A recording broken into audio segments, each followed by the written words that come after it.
Kami mga manggagamot, kapag kami magre-reseta, mga you need vitamins and minerals. This supplement is good kasi magkasama sa capsule ang vitamins at minerals. Kung magkasama, iinimin niya, digest. Saan pupunta ang capsule? Sa stomach. Ang stomach natin mayroong hydrochloric acid.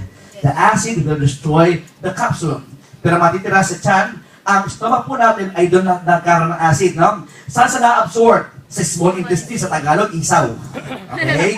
Sa pagdaan ng stomach, may acid doon, pupunta ng isaw. Sa isaw, na-absorb para magamit ng katawan mo. Now look, ang magkasamang mineral at your vitamins, pag inom mo yan, sinisira ng acid doon yung minerals. Si vitamins, umaabot sa bituka, na-absorb mo si vitamins. So in short, sir, wala po pala tayo na-absorb na mineral sa Pilipinas. Yes. Okay? Kung meron man, konting-konti lang.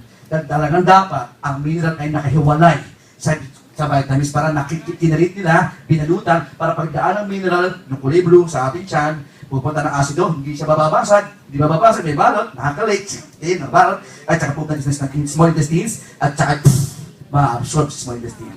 Okay? Nakuha niyo? Okay? Okay. So, tanggalin sa isipan, tapos na chelation, pinapaliit yung mineral para magkasa sa cell. Hindi po siya gano'n.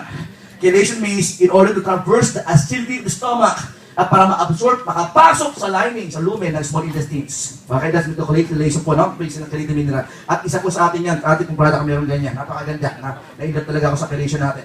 Magkahiwalay. Kaya sulit ang bayan. Okay, next.